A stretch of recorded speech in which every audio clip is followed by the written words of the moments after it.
Sumatera Utara. Selamat sore pemirsa. Sumatera Utara hari ini kembali hadir pada Anda memperbaharui informasi Anda seputar Sumatera Utara edisi Kamis 7 Maret 2024. Bersama dengan saya Muhammad Budi SR. Dan saya Udran dari Olinka. Sejumlah informasi menarik telah disiapkan oleh tim redaksi kami. Berikut berita selengkapnya.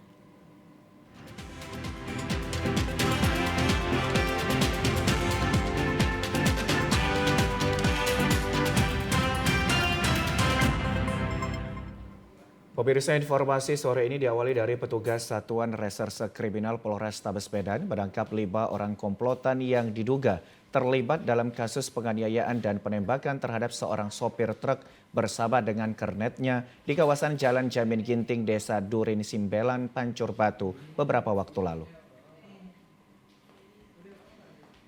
Satreskrim Polrestabes Medan bergerak cepat mengamankan 5 orang anggota Ormas Kepemudaan Ikatan Pemuda Karya yang diduga terlibat dalam aksi penganiayaan dan penembakan sopir truk beberapa waktu lalu.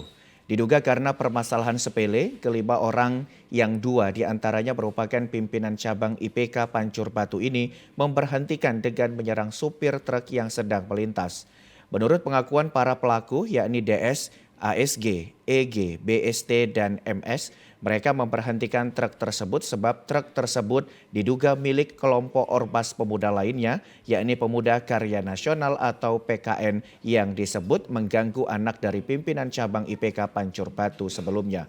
Kapolres Tabes Medan, Kombes Pol Teddy John Sahalapar pun menegaskan apapun alasan atau latar belakang penganiayaan tersebut yang dilakukan oleh para pelaku merupakan perbuatan tindak pidana yang telah melanggar hukum.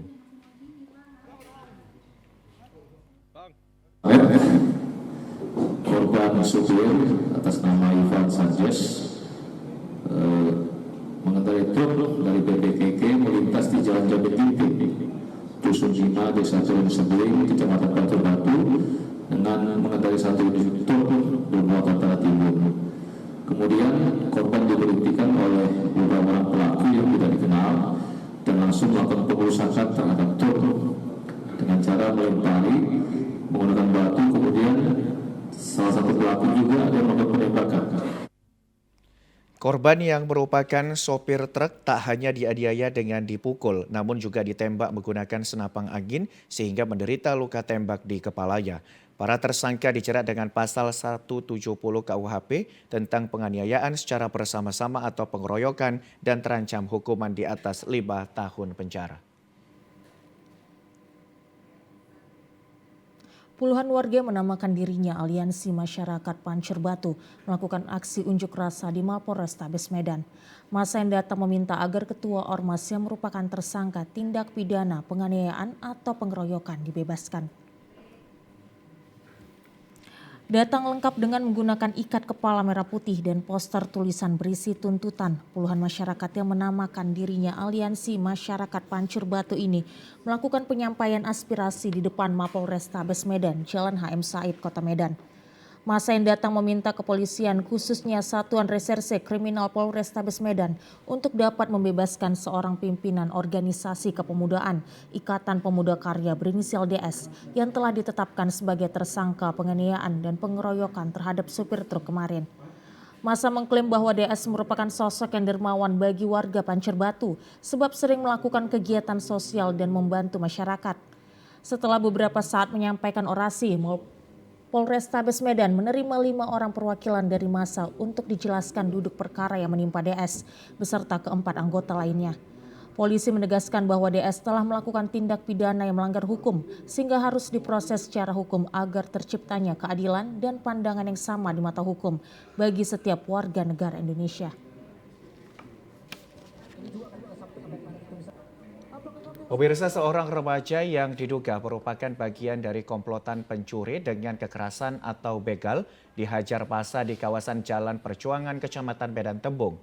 Warga mengetahui adanya percobaan pembegalan setelah korban berteriak meminta tolong kepada warga sekitar. Rekaman video amatir milik warga ini memperhatikan saat terduga pelaku pencurian dengan kekerasan atau begal berinisial AS dihajar sekelompok warga di kawasan Jalan Perjuangan Medan Tembung dini hari kemarin. Warga menghajar pelaku dengan memukulnya secara beramai-ramai hingga terduga pelaku begal babak belur. Tak hanya menghajar, terduga pelaku begal juga dibuat warga turut merusak sepeda motor yang dikendarai para terduga pelaku begal ini. Kanit Reskrim Polsek Percut Setuan AKP Jafri Simamora mengatakan warga menghajar terduga pelaku begal ini setelah adanya teriakan meminta tolong dari korban yang hendak dirampas sepeda motornya. Warga lalu mengejar komplotan begal tersebut, namun dua pelaku lainnya berhasil melarikan diri dan kini dalam pengejaran petugas Polsek Percut Setuan. Jadi kita dapat informasi bahwasanya ada masyarakat kelompok pemuda yang melakukan percobaan korban, kemudian korban juga melawan dan melarikan diri, dan kemudian diteriakin sehingga masyarakat pelaku dikejar oleh masyarakat. Inisial AS diamankan oleh masyarakat dan kemudian memberitahukan kepada petugas kepolisian dan kita langsung menuju ke lokasi. Setelah diperiksa lebih lanjut oleh polisi, remaja berinisial AS ini akhirnya mengakui bahwa dirinya dan dua temannya yang berhasil melarikan diri memang benar merupakan pelaku begal. Tersangka dijerat dengan pasal 365 KUHP tentang pencurian dengan kekerasan dan terancam hukuman di atas 5 tahun penjara. Keluarga korban bersama warga kecewa terhadap pengunduran jadwal terhadap rekonstruksi Lisna Boru Manurung atas dugaan pembunuhan yang digelar oleh Polres Humbahas pada tanggal 27 Januari 2024 yang lalu. Atas penundaan tersebut, pihak keluarga korban memohon kepada pihak Polres Humbahas agar tidak menunda lagi pelaksanaan rekonstruksi ke depannya. Keluarga korban Lisna Boru Manurung melalui kuasa hukumnya, Benrui Pakpahan, mengaku sebelumnya pihak Polres Humbahas telah mengundang pihak keluarga untuk menghadiri pelaksanaan rekonstruksi pada tanggal 6 Maret 2024 sesuai dengan surat undangan Polres Humbahas. Namun pelaksanaan rekonstruksi tersebut ditunda oleh Polres Humbahas dikarenakan tersangka belum dapat didampingi oleh kuasa hukumnya. Benri juga menyampaikan bahwa pihak keluarga korban mengapresiasi atas kinerja Polres Humbahas yang telah menetapkan tersangka dan telah melakukan penahanan. Namun pihak keluarga sangat menginginkan pelaksanaan rekonstruksi dapat digelar sesegera mungkin agar kasus ini dapat diungkap sesuai dengan fakta yang ada. Kita dari Lembaga Bantuan Hukum Martin Manurung Center, artinya Pak Martin atensi untuk ini dikawal sampai tuntas. Dan bukan cuma itu, dari Fatapbor Indonesia pun ini semua ada, sedunia ini dikawal Bang. Makanya dari LBH Martin Manurung Center dan Fatapbor sedunia ini dikawal sampai ini mendapatkan kepastian hukum yang berkekuatan hukum tetap dan keadilan. Itu Bang mau saya tambahkan. Jadi tadi banyak yang kecewa karena udah banyak data. Sementara itu, Kasat Reskrim Polres Humbahas AKP Bram Chandra ketika dikonfirmasi membenarkan adanya penundaan rekonstruksi. Pihaknya menyatakan bahwa pihak Polres Humbahas akan berusaha menggelar rekonstruksi sesegera mungkin yang akan direncanakan pada minggu ini. Pemirsa, detik-detik komplotan pencuri brondolan buah kelapa sawit terekam kamera CCTV di Desa Hadundung, Kecamatan Kota Pinang kemarin. Dalam rekaman kamera CCTV yang berdurasi 1 menit ini, tampak satu unit mobil pick-up memasuki halaman rumah korban yang berada di tepi jalan lintas Sumatera dan berhenti tepat di belakang mobil truk milik korban yang sedang diparkir. Tak menunggu lama, salah satu anggota komplotan pencuri langsung mengangkat karung yang berisi brondolan buah kelapa sawit dalam bak mobil pick-up dan langsung pergi. Dalam kejadian ini, Rizky Iskandar, korban pencurian, menyampaikan diketahui hilangnya brondolan buah kelapa sawit tersebut di pagi hari di saat ia melakukan pengecekan gudang yang ada di samping rumah dan membuka rekaman CCTV. Tersangka juga tidak dikenal dan kejadian pencurian baru ini terjadi. Karena selama ini lingkungan tersebut termasuk aman, korban juga berharap pelaku segera dapat ditangkap agar tidak ada korban selanjutnya. Abang ketahui hilang brondol itu bang? Banyak ya dia. Melalui apa bang? Ya. Saya lihat sendiri penuh gudangnya ini. Abang lihat sendiri di gudangnya. Terus abang cek lah CCTV ya. CCTV cek, banyak ada yang mencuri. Tersangkanya ini dikenal nggak bang? Nggak kenal, Udah sering kejadian di sini bang? baru ini aja. Seorang nelayan yang sempat dinyatakan hilang setelah terjatuh dari atas perahu di Sungai Titi Besi, Kecamatan Tanjung Tiram, Batubara, ditemukan dalam kondisi meninggal dunia. Tim gabungan dari Possar Tanjung Balai Asahan bersama BPBD Batubara, PMI, dan personel Pos TNI Angkatan Laut Tanjung Tiram dikerahkan untuk mencari korban bernama Zarman, 38 tahun. Komandan Possar Tanjung Balai Asahan, Romi Ersa, mengatakan korban dilaporkan hilang setelah terjatuh dari perahu pada Selasa 5 Maret 2024. Peristiwa bermula saat perahu korban yang dalam kondisi rusak ditarik oleh perahu nelayan lainnya menuju ke tangkahan nelayan. Namun tiba-tiba korban terpeleset dan jatuh ke sungai. Rekan korban sempat berusaha menolong, namun karena arus yang deras akhirnya korban hanyut dan tenggelam. Korban berhasil ditemukan sekitar 500 meter dari lokasi jatuh dalam keadaan meninggal dunia pada Rabu sore. Jenazah korban kemudian dievakuasi ke darat dan langsung diantar ke rumah duka di Desa Bagandalam, Kecamatan Tanjung Tiram. Kedatangan jenazah di rumah duka disambut isak tangis keluarga. Ada korban jatuh ke sungai itu sekitar kejadian jam 16.00. Ditemukannya tadi itu tanggal 6 sekitar jam 15.30 ditemukan dalam keadaan meninggal dunia kurang lebih 500 meter dari lokasi kejadian. Yang terlibat bang dalam pencarian bang? Saat ini ialah dari Basarnas Tanjung Balai Asahan, dari BPBD Batubara, Pos Lanal Tanjung Tiram.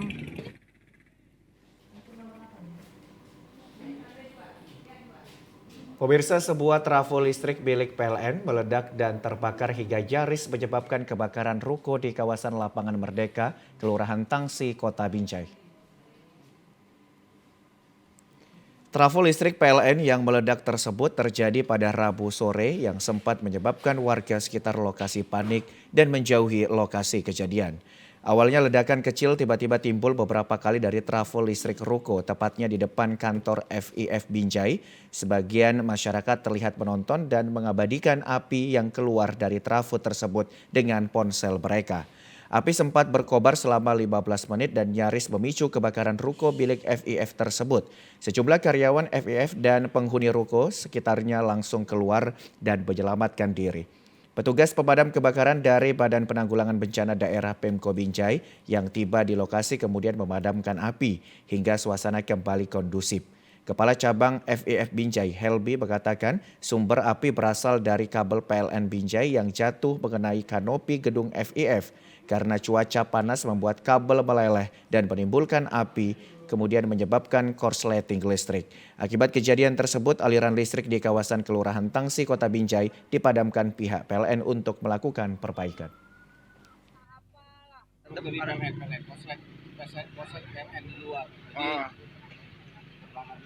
pipanya tuh kayaknya lepas jatuh, terus di luar bang, jadi tergeser dengan kabelnya. Ini udah buka dari proses listrik aja bang, PLN di luar. Jadi di FIF sendiri aman bang ya? Aman.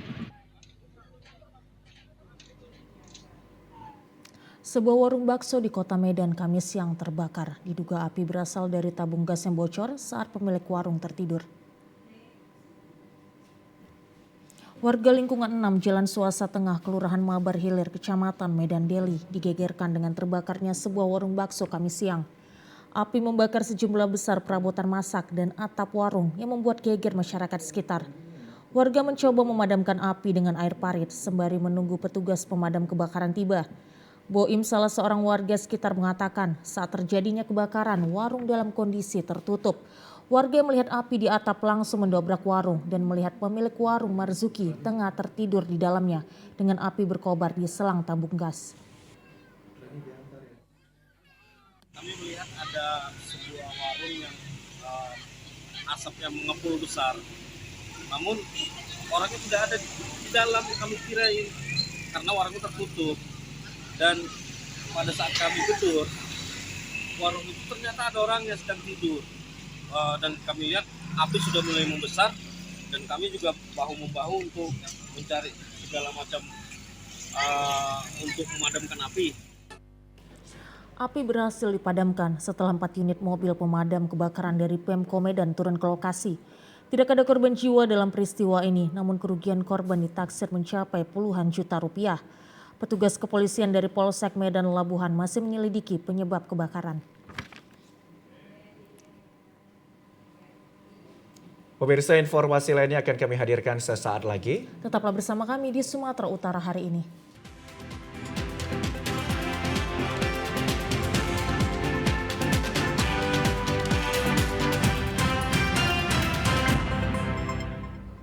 Terima kasih Anda masih bersama dengan kami. Pemirsa, wujudkan implementasi amanat Undang-Undang ASN nomor 20 tahun 2023, Lembaga Penyiaran Publik TVRI Sumatera Utara menggelar asesmen kompetensi CACT BKN. Kepala Stasiun Lembaga Penyiaran Publik TVRI Sumatera Utara, Tahrizal, bersama Kepala Kantor Regional 6 BKN Medan, Jandri Simanung Khalid, membuka langsung kegiatan asesmen kompetensi CACT di Kantor Regional 6 BKN Medan, Jalan Tahiponar, Simatupang, Medan, Sumatera Utara, Kamis pagi. Kegiatan ini merupakan lanjutan dari seluruh rangkaian proses asesmen kompetensi LPP TVRI Sumatera Utara yang tertuang dalam amanat Undang-Undang ASN nomor 20. Tahapan variabel utama adalah kompetensi, potensi, kualifikasi, kinerja, integritas, dan moralitas. Tahapan hari ini peserta mengikuti ujian yang fokus pada kompetensi dengan menggunakan alat bantu komputer yang disebut CACT. Sebelum ujian dimulai, asesor melakukan sosialisasi alat bantu seperti komputer dan materi lainnya. Peserta akan meliputi beberapa tahapan seperti tahapan kultural, manajerial, dan teknis. Diharapkan dengan hasil asesmen kompetensi CACT ini, Lembaga Penyiaran Publik TVRI Sumatera Utara kedepannya mampu menempatkan pegawai dengan sesuai kompetensinya. Kepala Kantor Regional 6 BKN Medan mengatakan asesmen kompetensi ini lebih menggali kompetensi yang ada pada diri peserta. Ada tahapan-tahapan yang harus mereka lakukan, ya fokusnya lebih menggali ya kompetensi yang ada pada diri peserta.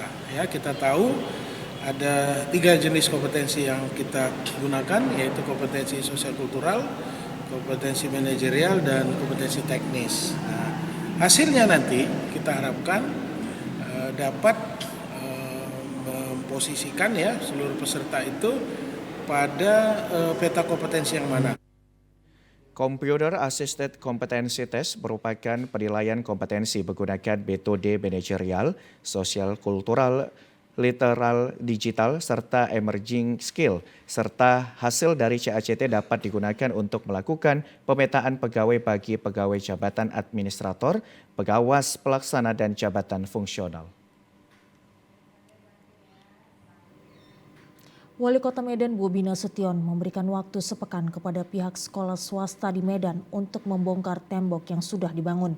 Pasalnya sekolah swasta ini terbukti menyalahi aturan dengan menembok jalan secara sepihak di atas tanah milik pemerintah Kota Medan.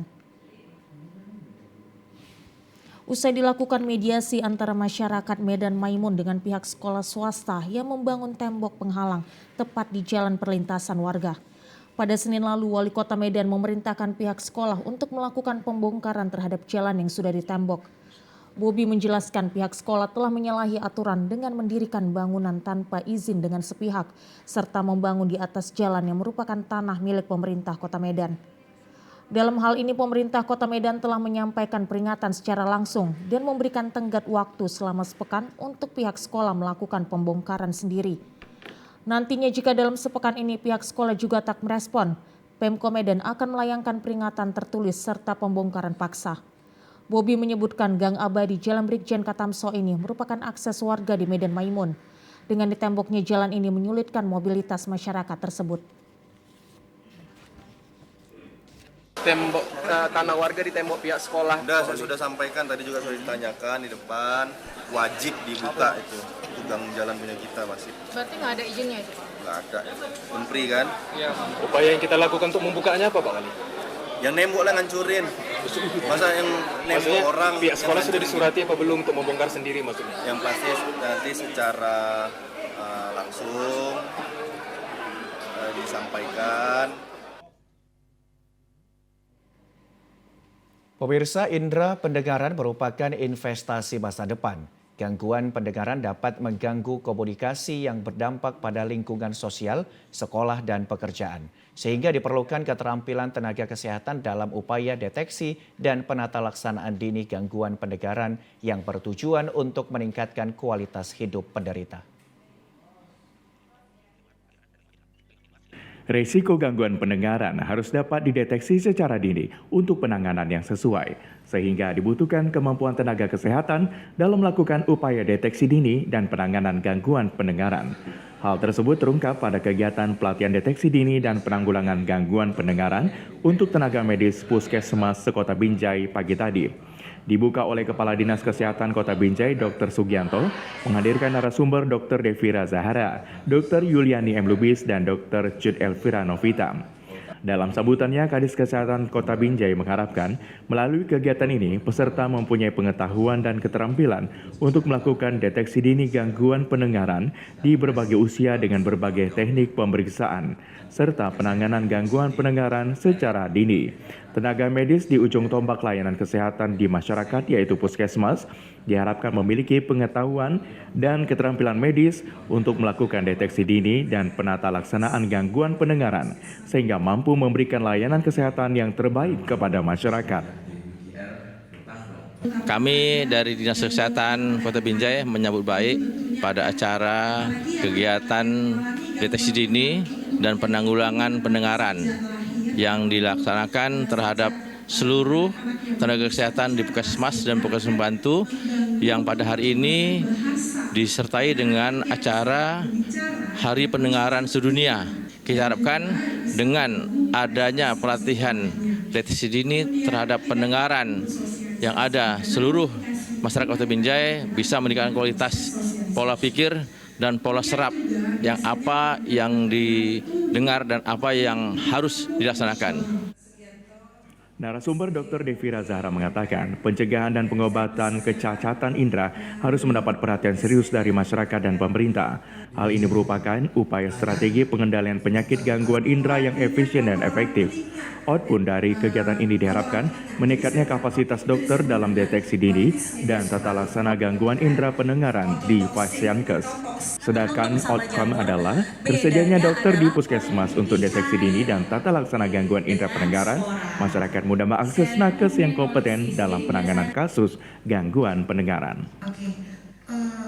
Tujuannya adalah untuk sharing keilmuan dan juga untuk meningkatkan kompetensi para nakes yang bertugas di layanan primer sehingga dapat memberikan pelayanan yang maksimal dan optimal untuk pasien-pasien terutama yang dengan masalah gangguan pendengaran.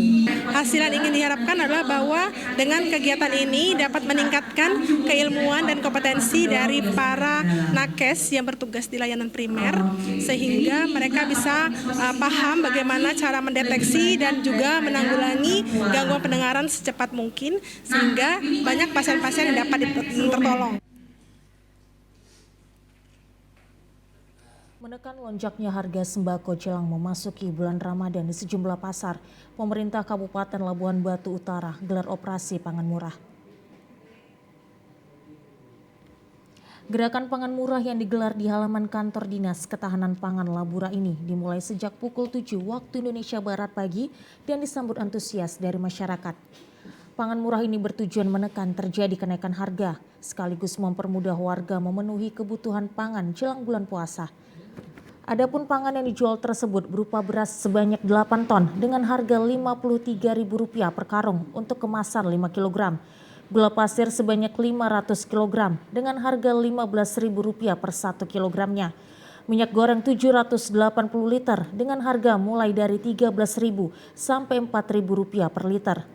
Telur ayam sebanyak 200 papan dengan harga Rp52.000 per 1 papan dengan isi 30 butir dan ayam kampung dengan harga Rp50.000 per ekor dengan berat antara 1,5 sampai 1,8 kg per ekornya. Salah seorang pengunjung pangan murah, Diana Novita Mala mengatakan, dengan adanya gerakan pangan ini membuat warga terutama ibu rumah tangga sangatlah terbantu untuk mendapatkan sejumlah bahan pokok. Dan ini membantu masyarakat bawah karena Pemkab Labura semoga ini setiap bulannya diadakan karena harganya kan ada jaraknya dengan yang dari Kediri 2.000, 3.000, pasaran harga bulan dan 18.000, di sini 15.000, 3.000. Kalau ini kan untuk ibu rumah tangga itu kan sangat bisa untuk membeli yang lain gitu. 3.000, 2.000. Ketapang Labura Herman Siagian menjelaskan, terlaksananya pangan murah ini karena kerjasama antara dinas pihak terkait seperti Bulog Cabang Rantau Prapat, kelompok tani, dan peternak serta pengusaha grosir sehingga harga yang ditawarkan di bawah harga pasar. Pada saat ini kita akan memasuki bulan puasa yang mana biasanya masyarakat kita banyak memerlukan bahan pangan. Mudah-mudahan kegiatan ini bisa terus kita laksanakan untuk ke depan sehingga bisa membantu masyarakat Kabupaten Labuan Batu Utara khususnya menyeimbangkan harga pangan dengan harga pasar sehingga tidak terjadi lonjakan yang sangat tinggi di pasar nantinya.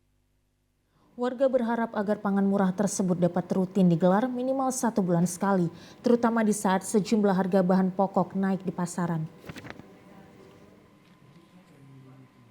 Sementara itu pemirsa, pemerintah Kota Sibolga melalui Dinas Perindak akan mengakomodir apa yang menjadi tuntutan pedagang pasar Sibolga Dauli yang telah 2 kali melakukan unjuk rasa ke kantor Wali Kota Sibolga.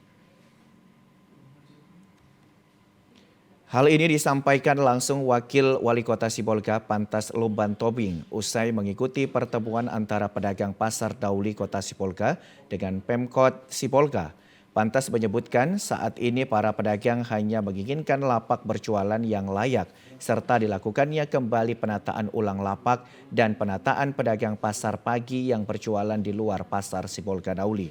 Wakil Wali Kota menambahkan terkait apa yang diinginkan para pedagang, Pemkot Sibolga melalui Dinas Perindak berupaya akan secepatnya merealisasikannya. Sebagai bentuk respon awal yang ditunjukkan pihak pengelola pasar Sibolga Dauli dengan telah mencoba menyediakan lokasi lapak baru yang akan ditempati pedagang. Wakil Wali Kota Sibolga juga menyampaikan terkait rumor adanya transaksional lapak berjualan yang melibatkan pegawai Disperindak ternyata tidak benar dan sebaliknya hal itu terjadi antara sesama pedagang. Aspirasi mereka terkait yang pertama tempatnya tidak layak, kemudian yang kedua mengenai ada permainan di antara sama-sama pedagang yang katanya transaksional itu. Tapi tidak ada keterkaitan dengan para pegawai kita di merekanya. Dan ini yang mereka minta ke kita untuk diperbaiki dan itu sudah kita lakukan secepatnya akan kita lakukan. Salah seorang perwakilan pedagang yang ikut dalam pertemuan menyampaikan agar apa yang telah disampaikan dapat direalisasikan Pemkot Sibolga melalui Dinas Perindak Kota Sibolga. Untuk hasil sementara kita tunggu realisasi dari Dinas Perindak sesuai dengan pernyataan Pak Wakil. Pak Wakil mempertimbangkan kita akan memberi tempat kepada kita. Nanti melalui pedagang Dinas Perindak yang akan menyampaikan kepada kita. Artinya selama ini aspirasi dari pedagang sendiri telah diakomodir? Telah direalisasikan oleh Pak Wakil. Menjelang bulan suci Ramadan ini, Dinas Perindustrian dan Perdagangan Kabupaten Mandaling Natal pantau harga sembako di pasar tradisional Pasar Baru Panyabungan. Ditemukan sejumlah harga kebutuhan pokok mengalami kenaikan. Sejak 2 minggu terakhir harga kebutuhan pokok di Pasar Baru Panyabungan, Kabupaten Mandaling Natal menjelang bulan suci Ramadan ini mengalami kenaikan. Seperti harga telur ayam naik dari harga Rp50.000 menjadi Rp54.000 per papan. Dan harga minyak goreng curah juga mengalami kenaikan dari harga Rp15.000 menjadi Rp16.000 per kilogram. Selain itu harga gula pasir juga mengalami kenaikan dari Rp17.000 menjadi Rp18.000 per kilogram. Akibat kenaikan harga menjelang bulan suci Ramadan, Dinas Perindustrian dan Perdagangan Mandaling Natal pantau harga kebutuhan pokok di Pasar Baru Panyabungan. Petugas pendataan dari Dinas Perindustrian dan Perdagangan di sejumlah lapak pedagang kebutuhan pokok ini menemukan kenaikan harga meski stok tersedia. Minyak curah naik 500. Berapa harganya sekarang? 16.500. Sebelumnya? Sebelumnya 15. Udah berapa lama kenaikan ini? 2 minggu. 2 minggu. Juga Telur naik juga. naik juga. Oh, sekarang 54. 54. Sebelumnya 50. 50. Gula? Gula 18. Itu ada kenaikan atau gimana, Kak? Naik juga. Pengakuan para pedagang, kenaikan harga ini sudah biasa terjadi setiap menjelang bulan suci Ramadan hingga Lebaran Idul Fitri. Pemirsa, sepekan jelang puasa, harga daging ayam potong dan telur di sejumlah pasar di Kota Sibolga mengalami kenaikan cukup tinggi hingga mencapai rata-rata 30%. Saat ini harga daging ayam potong dijual pedagang pada harga Rp34.000 per kilogramnya. Menurut pedagang, kenaikan harga tersebut telah berlangsung dalam sepekan terakhir dan kenaikan harga kemungkinan akan terus meningkat terutama menjelang puasa. Akibat kenaikan harga daging ayam potong tersebut membuat turunnya penghasilan para pedagang. Kalau menjual sekarang 34, Bang. Berarti ada kenaikan, Bang? Ada kenaikan, Bang. Harga sebut? Udah berapa lama kenaikan harga ini? Udah hampir 2 minggu. Penyebab kenaikan harganya? Selain harga daging ayam potong, telur ayam pun kini terus mengalami kenaikan. Bahkan saat ini harga jual telur ayam per papan untuk ukuran besar dibanderol Rp60.000, sedangkan telur ayam ukuran sedang berkisar Rp50.000. Sementara untuk harga jual per butirnya, pedagang mematok Rp2.300 dan ukuran kecil Rp2.000. Berapa harga kenaikan telur saat ini? Yang paling kecil jadi 2.000, yang besarnya 2.200. Sebelumnya berapa, Bang? Dari 1.800 yang paling kecil sama yang besar 2.000. Udah berapa lama nih kenaikan harganya nih, Bang? Baru beberapa minggu lah. Terutama menjelang puasa ini, Bang? Iya. Kalau masyarakat banyak yang membeli nggak ya ukuran yang besar atau yang kecil? Tergantung juga, Bang. Ini kan harga kan naik, ada nggak kenaikan omset sendiri deh, penghasilan? Kalau penghasilan belum ada, Bang. Belum ada ya? Belum.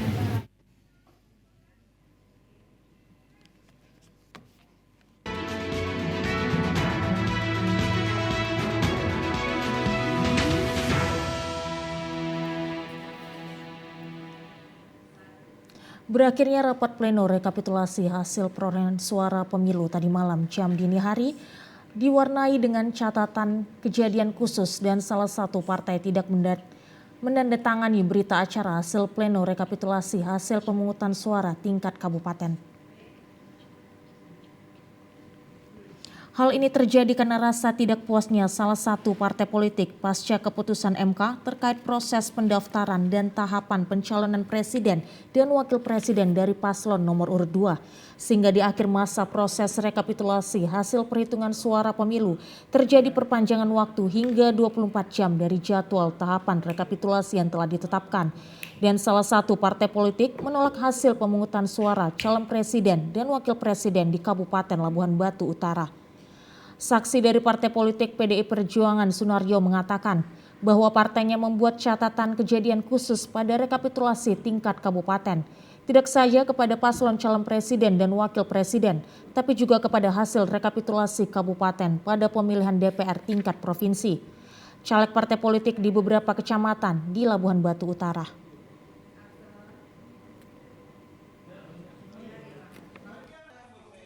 Jadi terkait dengan pemilihan DPR RI dalam tahapan kita banyak temukan kejanggalan-kejanggalan. Contohnya di Kecamatan Margo itu suara DPR RI salah satu partai itu ada penggelembungan suara, ya itu berkisar di angka yang sangat signifikan, itu sekitar 1.700 suara. Setelah memang percepatan di Kabupaten Labuhan Batu Utara, suara tersebut dikembalikan ke suara asalnya. KPUD Labura Adi Susanto menjelaskan bahwa pihaknya sudah berupaya untuk menyelesaikan semua masalah pemilu tahun 2024 di Labura, mulai tingkat TPS dan PPK, pada saat pembahasan di pencermatan rapat pleno rekapitulasi di tingkat kabupaten. Alhamdulillah sebetulnya untuk dalam rekapitulasi di Labuan Batu Utara seluruh persoalan kita bisa selesaikan. Namun memang rekan-rekan saksi kan punya hak itu untuk menyampaikan aspirasi. Ya, kita tidak bisa membatasi hak rekan-rekan saksi dengan wadah di catatan kejadian khusus itu adalah wadah meluapkan, menyampaikan aspirasi kalau memang mereka tidak terpuaskan. Setelah berita acara hasil rapat pleno rekapitulasi hasil perhitungan suara ditandatangani oleh Komisioner KPUD, Bawaslu, dan sejumlah saksi dari partai politik, seluruh formulir D hasil rekapitulasi dan logistik tadi pagi dikirim ke kantor KPUD Provinsi. Sementara itu pemirsa, rapat pleno rekapitulasi hasil penghitungan dan penetapan hasil perolehan suara pada pemilu 2024 di KPUD Deli Serdang diperpanjang hingga 10 Maret 2024. Pembacaan rekapitulasi hingga kemarin sore baru 13 kecamatan yang sudah selesai. Ketua KPUD Deli Serdang Syahrial Effendi mengatakan sejak digelarnya pembacaan rekapitulasi hasil pemilu 2024 yang dimulai pada 1 Maret 2024 kemarin dan sudah selesai 13 kecamatan dari 22 kecamatan se-Kabupaten Deli Serdang. Dari 13 kecamatan tersebut ada beberapa kecamatan yang harus diskorsing jalannya pembacaan rekapitulasi disebabkan adanya ketidakcocokan data yang dimiliki saksi dengan data yang dipaparkan oleh PPK. Untuk waktu rekapitulasi hasil pemilu 2024 ini diperpanjang hingga 10 Maret 2024 dan untuk mempercepat proses rekapitulasi hasilnya dibuat 2 panel. Semalam ya, tadi malam tanggal 5 kita minta izin melalui pimpinan kita di KPU Provinsi ke KPU RI untuk memperpanjang waktu dan juga untuk menambah panel. Kenapa ini ditambah panel? Salah satunya untuk mempercepat pembacaan rekapitulasi hasil di kecamatan. Banyak seperti data pemilih, terus juga ada indikasi-indikasi penggelembungan yang dibuktikan dengan C salin dari saksi. Itu kita akan sandingkan di panel yang kita tambah ini untuk fokus terkait perbaikan-perbaikan yang akan kita lakukan. Pelaksanaan rapat pleno ini mendapatkan pengawalan ketat dari Bawaslu Deli Serdang dan puluhan personil dari pihak kepolisian Polresta Deli Serdang. Pemirsa, berikut informasi perakiraan cuaca di sejumlah daerah di Sumatera Utara dari Badan Meteorologi, Klimatologi, dan Geofisika Wilayah 1 Medan yang berlaku pada hari Jumat 8 Maret 2024.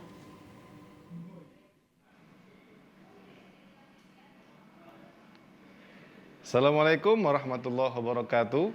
Halo Sobat BMKG, bersama saya Devri Mandoza, Prakirawan BMKG Wilayah 1 Medan, akan menyampaikan info perakiraan cuaca untuk wilayah Sumatera Utara Jumat 8 Maret 2024. Pada pagi hari, kondisi cuaca berpotensi terjadi hujan ringan di Nias Selatan, Nias Barat, Gunung Sitoli, dan sekitarnya. Pada siang dan sore hari, berpotensi terjadi hujan ringan hingga lebat di sebagian wilayah Sumatera Utara. Hujan lebat berpotensi terjadi di Pakpak Barat, Tapanuli Tengah, Tapanuli Utara, Dairi, Humbang Hasundutan, Mandeling Natal, Karo, Langkat, Deli Serdang, dan sekitarnya. Pada malam hari berpotensi terjadi hujan ringan hingga lebat di sebagian wilayah Sumatera Utara. Hujan lebat berpotensi terjadi di Pakpak Barat, Dairi, Humbang Hasundutan, Mandeling Natal, Langkat, Tapanuli Utara, dan sekitarnya. Pada dini hari kondisi cuaca berawan di wilayah Sumatera Utara. Untuk suhu udara 16 hingga 33 derajat Celcius, kelembaban udara 60 hingga 95%, angin dari barat laut hingga timur dengan kecepatan 10 hingga 30 km per jam. Untuk titik panas atau hotspot di wilayah Sumatera Utara, pada pantauan tanggal 6 Maret 2024, terdapat satu titik panas di Kabupaten Samosir. Kami menghimbau kepada warga masyarakat untuk tetap waspada terhadap potensi hujan dengan intensitas sedang hingga lebat yang disertai petir dan angin kencang di wilayah lereng barat, pantai barat dan lereng timur Sumatera Utara yang dapat menyebabkan banjir, longsor, serta bencana hidrometeorologis lainnya. Demikian informasi ini kami sampaikan, semoga bermanfaat bagi Sobat BMKG sekalian. Terima kasih, wassalamualaikum warahmatullahi wabarakatuh. Pemirsa, bagi Anda penikmat kopi, jika berkunjung ke Kabupaten Mandailing Natal, jangan lewatkan mampir di Lopo Kopi Rudang Kopinggiro. Selain rasa kopi yang unik, kopi dengan perpaduan gula aren dan kulit manis memiliki cita rasa dengan kopi pada umumnya. Inilah kedai kopi Ngiro di Jalan Lintas Timur Kota Penyambungan Mandailing Natal.